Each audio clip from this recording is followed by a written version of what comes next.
All right, everybody, good afternoon. Time to take us home here. Time to wrap things up with a final look at the ESPN ranking list of the best players at each position, wrapping up with safety. They did safety earlier today, and that is the final position. This is both safety spots, which is just as well because for the Seahawks, they don't really have much of a discrepancy between the two spots anymore. They don't really differentiate, so that works out fairly well for us, but safety is an interesting one, and I could see a few different ways they could go with this list, and I could definitely see a few different ways they look at the Seahawks safeties. And I'll tell you right now, this list is going to be kind of controversial from our perspective for an assortment of different reasons. This video is sponsored by Prize Picks. So let's go ahead and dive in. Who are the top safeties in the NFL according to executives, coaches, and scouts? Remember, these are the people who should know what they're talking about. So let's scroll on down here. You can see that the series is done, by the way. Safety was the last one. So we've looked at everything. And this basically wraps up right before training camp gets underway. All right. So Kyle Hamilton, number 1, which makes plenty of sense. No problems there. Derwin James, number 2. Definitely has issues staying on the field, but reasonable. Xavier McKinney of the Packers. Reasonable. Makes sense. Brian Branch. Okay. All right. Fine. Jesse Bates, number 5. So we're here at number 5. No Seahawks yet, but it's been a pretty decent list so far in my mind. And here we go, people. Nick Emmanwori. Nick Emmanwori comes in at number 6. And this is interesting here. Nobody ranked him higher than 6. So what that tells you is that a overwhelmingly high percentage of ballots had him right around this range, 6 to maybe 8, somewhere between 6 and 8.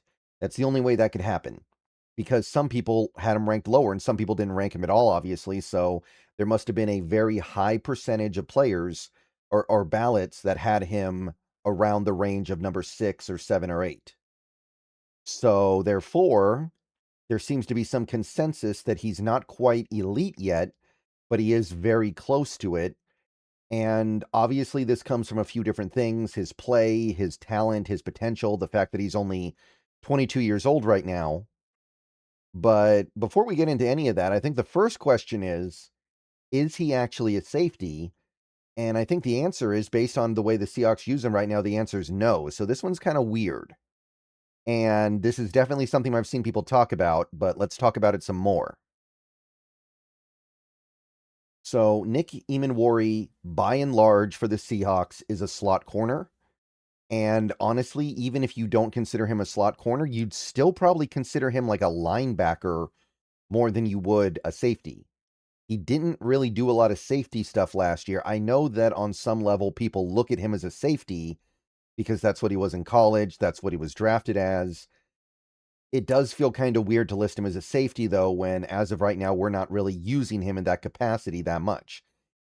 We probably use him as an edge rusher more than we use him as a safety. So it's a little bit confusing. When you're just talking about him as a football player, though, an overall football player, I could see this. I can definitely understand why they'd put him at about 6. That makes a decent amount of sense. So disruptor at the line of scrimmage for the championship defense, finishing second in defensive rookie of the year voting behind Swessinger. And remember, this ranking series loved Swessinger, so they think the world of him. Emmanwori was best utilized as a third safety / hybrid linebacker. I don't know if I'd call him a third safety. Again, he's a slot corner for us right now. If you like sports, then the best way to make them even better and more exciting is using the Prize Picks app, where it always feels good to be right. Prize Picks makes daily fantasy simple. Just pick more or less on your favorite players and build lineups with a few taps. Whatever sport you're into, and obviously we are now firmly into the NFL offseason, so we're all about baseball. We got some basketball, we got some hockey, whatever it is you like. PrizePicks gives you a fun way to stay locked in while you're watching. Definitely make sure to use the promo code HMA. PrizePicks is hooking up users with $50 in lineups after you play your first $5 lineup. If you use that promo code, that is HMA. I've had a great time on PrizePicks so far, so definitely get on over to it, check it out, and make sure to get your lineups. And don't forget about team picks, where you can pick winners, spreads, and totals on any major game. So download the app now, use HMA, and get on over to PrizePicks, where it always feels good to be right. And remember, always gamble responsibly.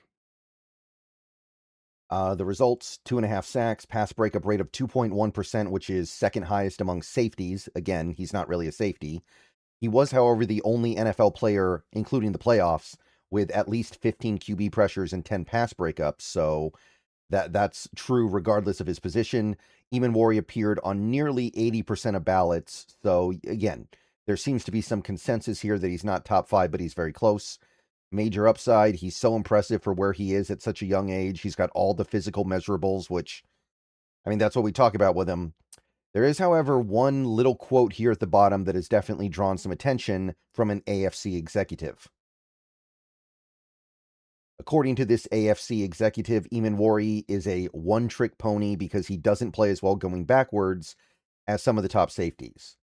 Now, it's definitely true that Emmanwori doesn't play as well going backwards, which is why we put him in the slot, which is why we put him at slot corner, so he could be closer to the line of scrimmage and he wouldn't have to be worrying about going backwards as much, so he could basically be like a strong coverage linebacker with pass rush abilities more so than a safety.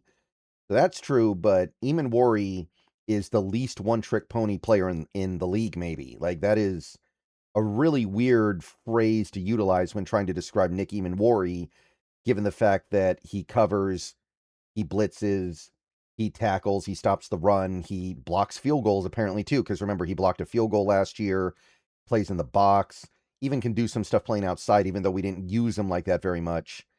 Like, I understand saying that if he was just a safety, he would mostly be a box safety.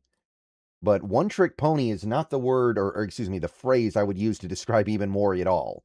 There are legitimate ways to criticize him, like saying he doesn't play as well going backwards, but one-trick pony is kind of a crazy thing to say, I think. So that is Nick Emmanwori at number 6. Seems okay. Again, it's kind of weird because he's not really a safety, but they're doing the best they can here. Safety is kind of a tricky spot these days because a lot of safeties spend a lot of time in the box, a lot of time at slot corner.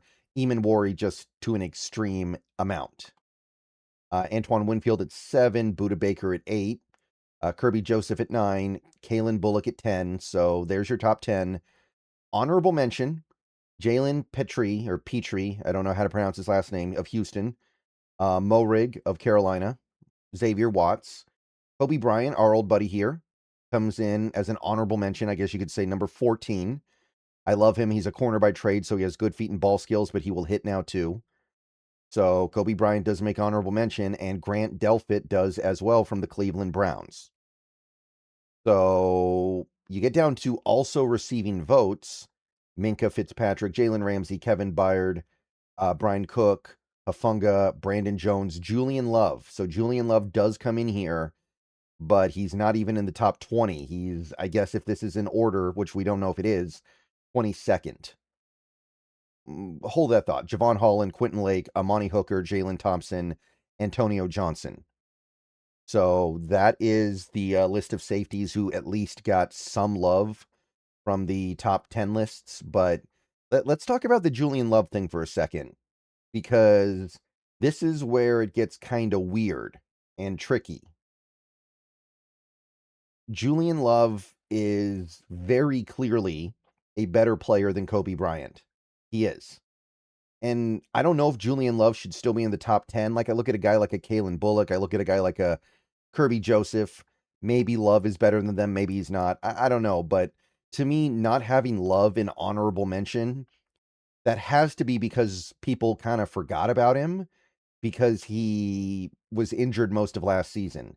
Because as far as playing safety goes, Julian Love is definitely better than these players in honorable mention. And honestly, as far as safety play goes, he's better than Nick Emmanwori. So Julian Love is one of those players who does a really good job at what he is asked to do, and the way defenses respect him and generally avoid him. He's clearly one of the better safeties in the league, but he's not getting a lot of focus for that. He's not getting a lot of attention for that, and it's too bad. It is too bad.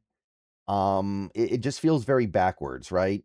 To have three Seahawks safeties here, because you have Emmanwori and Kobe Bryant. I know he's a Bear now, but the last time he played football, as of right now, was the Seahawks. And then you have Love getting votes, and Love is in last place of those three, because as far as being a safety goes, he's pretty clearly the best.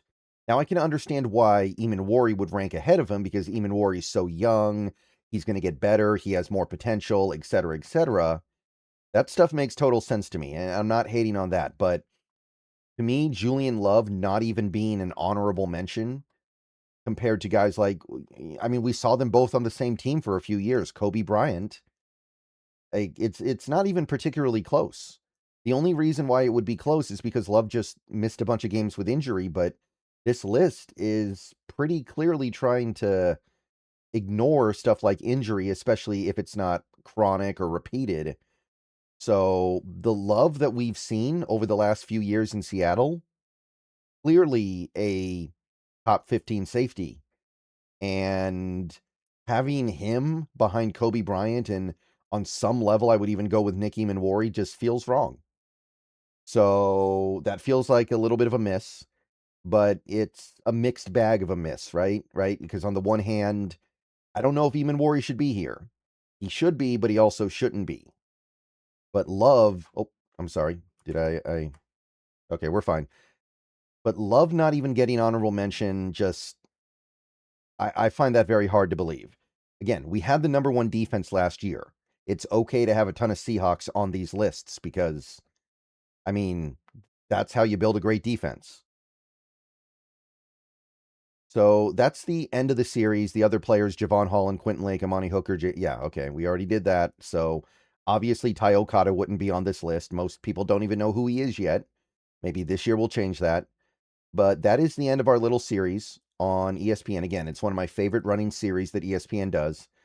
And if you do the math, you've got Devin Witherspoon, Leonard Williams, you've got JSN, and you've got Nick Emmanwori. Those are the only players on the Seahawks right now that made the top 10. That's it.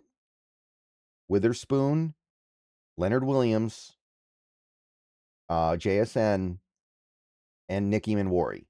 No Ernest Jones, no DeMarcus Lawrence, although I don't think DeMarcus Lawrence should be on there, but he would be the one guy that would be interesting to talk about. No Byron Murphy, no Charles Cross, no AJ Barner, no Sam Darnold. So according to this article series, which, by the way, again, comes from people who should know what's up, we only have 4 players that are at the top 10 of their position. So if this team wins the Super Bowl again this year, or even gets close to winning the Super Bowl this year, I better start seeing Mike McDonald at the top of the list for best coaches in the league. And I don't just mean near the top, I mean at the top. Because there are plenty of teams out there that have more than 5 players on these top 10 lists. I think a couple teams have like 8. So there are definitely some misses in there. Like, again, Ernest Jones not making their linebacker list is very goofy in my mind. Like, that's just kind of negligence in my mind. That's just criminal. But you can see why this team doesn't get the attention that other teams do, because they are not as top heavy.